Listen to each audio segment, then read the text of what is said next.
Largaron el handicap de velocidad.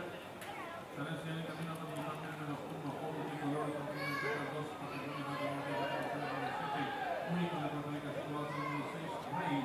Efectivamente, representando todos los patrimonios de Puerto Rico, el tercero único. Tercero que dependemos con el número 6, Rey, cuarto mencionando el 1, Oro Tricolor, la cuarta clasificación por fuera del número 5, Car Force, por la base número 3,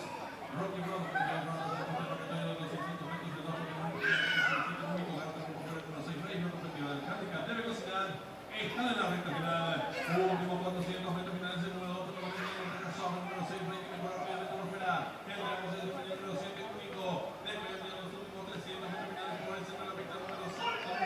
Rey, que está acabando sábado, el número 7, único, tercero, el número 2, Papino, despegando en los últimos 300 metros finales para la carrera de fuera, el número 7,